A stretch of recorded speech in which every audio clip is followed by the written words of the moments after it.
Hello, my name is Larry Brownfield. I'm the Director of Franchise Development for KOA. We're inviting you now to spend just a few minutes with some of the KOA experts. We feel it's important that during this time that we have the opportunity to share some tips and to share some insight with what's going on in this COVID-19 during this crisis time. So first up today, we have Darin Uselman, the Vice President of Franchise Services, who's going to give us his take on how we move forward during this reopen time and what's generally going on with the KOA Franchise Services. Hey, Darin, thanks for joining us today. Let's begin by just talking about what is your role at KOA and what does franchisee services do? Yeah, thanks, Larry.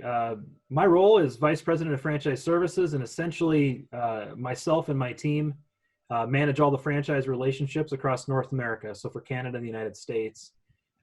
We do so by connecting our franchisees to all the tools and services that we have available through the wonderful KOA system.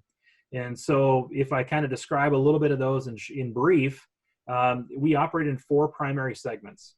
The first segment would be quality assurance. I think one thing that really stands apart for KOA is our ability to deliver an exceptionally quality experience across our KOA system. And so I have teams that help manage that. And then the second thing we do is we help with business development. So as new owners are coming into the KOA family, we have former owners that are part of our business development team that really make sure we connect the KOA culture and all the programs and services to those owners. And then obviously they add ongoing support from there as well for our many franchisees.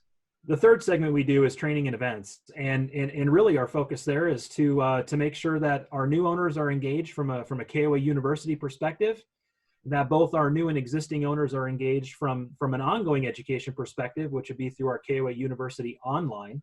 And then the third function, which would be our annual convention. What a fantastic opportunity to bring the family of Yellow together and really showcase everything that KOA is, not only from a networking perspective, but from a training standpoint as well. And fourth and finally, I would say vendor relations. I have a team that really focuses on procuring good relationships for the products and services that our franchisees need to have on their park to be successful operators. In all, I have about 25 people that work for me that really help bring these programs to life. Well, that's really broad-based. That's exceptional. Thank you. Now, we know now that what's going on, that this is typically, right now, people are normally getting their campgrounds up and running. They're preparing for guests, but we certainly know that it's not camping as normal right now. And with all of the things that are going on with the COVID-19 and the shutdowns and all of the strife really that's happening in our society and also around outdoor hospitality, what really should operators be doing right now to manage their operations during this time of transition? Well, I think the first thing you need to think about is just how you're working with your people, and whether that is the owner themselves, the owner's employees, or the guests, right? I think the first thing you have to do is take care of the people. And so some things to consider in that regard would be, the personal protective equipment, just making sure that the environment you're creating for both your staff as well as your campers is the best it can be right now, given the circumstances. And certainly the PPE goes a long way in that. We're working on sourcing all of that information from a bulk buy perspective, which we think will be very valuable, obviously, to the system for not only today, but certainly for a period of time going forward as we kind of navigate this health crisis. Secondarily, I would say I think taking a good, strong look at your financials makes a ton of sense right now. Certainly business is down across the industry. And with that being said, I think operators really need to understand their cash flow position. You really need to know what your burn rate is on your expenses and do everything you can to preserve capital right now. And so, one of the things we did right away was connect our franchisees to the PPP and the EIDL, programs, and giving them a wealth of information so that they could apply for those programs early to make sure they got in those rounds of funding. And then secondarily, we actually provided financial support from the home office as well in terms of cancellation reimbursements. So, a big support in that regard relative to financials. And I would say that the last thing is I think there's a great opportunity to continue to educate yourself today on the changing environment. And I think that really comes down to understanding your jurisdictional challenges that you might face as you start to contemplate what reopening looks like. And so I think we've done a really nice job of tracking all the states and provinces for our franchisees, so they can have that information at their fingertips. And I think ultimately, as we kind of all emerge from this thing, those tools together are really going to help our system out. Well, great. That sounds wonderful. Well, speaking of opening and things like that, camping is going to be reopening regionally, different states by states, and different times by times, and different regulations, from what I understand from your team, even down to almost county by county. What should campground operators be doing right now to actively work on this reopening, this recovery? What are some strategies and things that they need to have in place during this reopen time? Our world's really changed pretty dramatically over the last 6 weeks. And, certainly the information comes at you so quickly, and it seems to be continually changing, that you really need to devise a plan that can enable your operation to both stop. There's things that you probably need to stop right now. And there's also the plan has to consider when you need to go and be able to take advantage of changing conditions as you think about reopening. And, connecting resources in that vein back to our operators has been a big focus of our reboot program from an operational perspective. So, we've launched a toolkit that is completely editable, and really it goes into great detail on our quality assurance manual and all the sections that we ensure quality on. And what my team has done is really taken a look at each of those sections from the lens of, what do I need to do from a social distancing standpoint? Are there capacity considerations that I need to make sure that I can operate responsibly? Where do I need to have personal protective equipment for my team? What type of cleaning products do I need to use? And so I think this toolkit's really culminated into a very good support resource to be able to help our franchisees make a plan that ultimately can be executed not only as a training document for their staff to keep them and their campers safe, but also maybe as a reopening plan that a government agency may require before you can actually open responsibly. So I think it's very comprehensive, and it's going to prove very valuable for our operations across North America.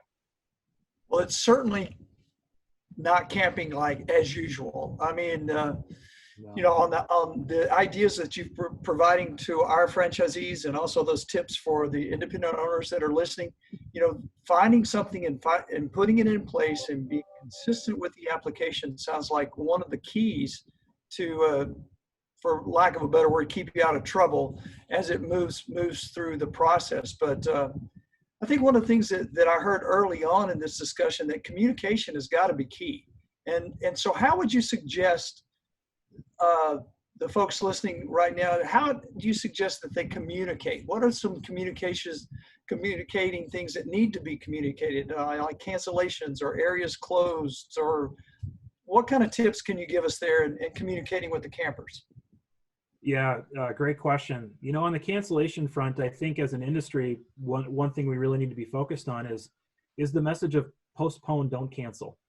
Right? There will be a time where people can come back. And I think if there was ever a time for us to put on our best sales hats, it's today. And I think we have to have good conversations with our campers to say, listen, your reservation's not for a couple months. Let's not cancel that right now. Let's hang in there and see kind of how this changing climate evolves here over the next few weeks. And then let's have another conversation. Or, hey, listen, I understand you might not be able to come right now, but the good news is we have a lot of camping available, later in the season. Let's just move that reservation to a later time. I think being a salesperson in that regard is very beneficial for every operation, every camping operation. In terms of closure areas within your park, I think it comes down to signage, and I think it comes down to rules. And so I think you have to be able to have those good dialogues with your campers as early as possible, maybe even pre-check-in, to be able to really level set those expectations. I mean, at the end of the day, our goal is to try to put smiles on those campers' faces. And I think you can do that by level setting expectations on what parts of your operation are actually open. And then once they do arrive to your park, making sure that signage is in place to make sure that they understand, these are the rules that I need to follow to make sure that I'm doing my job to really preserve the best camping environment for everybody that's on the park. So I think that communication is really key. And I think the last thing is there's a certain amount of respect for social distancing. And so I think you can modify check-in procedures to help accomplish that. And maybe using a sign at your gate or outside your store or what have you, just to encourage campers to maybe make the phone call to do that on that remote check-in. I think it will go a long ways in giving people confidence that you've thought through, a lot of components of your operation and you're doing the responsible thing considering the situation. Sure. Well, those are great ideas. Thanks for that, Darin. And one last question. So, in your opinion, you're a vice president at KOA. You lead our franchise services team. What do you think camping is going to look like moving forward? Do you think is there a new normal, or are we going to resume quickly? What's your best instinct on that? I guess my instinct on this would be, I can't think of a better place to practice social distancing than a campground, right? Our sites are long, they're wide. I think we have a tremendous opportunity to really take advantage of the environment that we've cultivated. And so, as we think about how we've all kind of been cooped up and doing the responsible thing to kind of slow down the spread of this virus, as we kind of emerge from that, I think there's going to be some pent-up demand. And I think camping can offer a terrific vehicle and a terrific outlet for mental health and just pure enjoyment of the outdoors, to really take advantage of the space that we have to offer. It's not uncommon that you might have 10 sites in an acre. That's pretty phenomenal when you really think about spacing people out and the ability to operate responsibly. So I think camping is a great environment and is poised to recover because I think people are going to want to be outside, and we've got that product to offer. Well, thank you so much, Darin, and we do really appreciate you joining us today for this, and we look forward to hopefully visiting with you some more on other topics. Are you up for that? 100%, Larry. I can't wait to help, and thanks for organizing this. Appreciate it. Appreciate that. Thank you, Darin.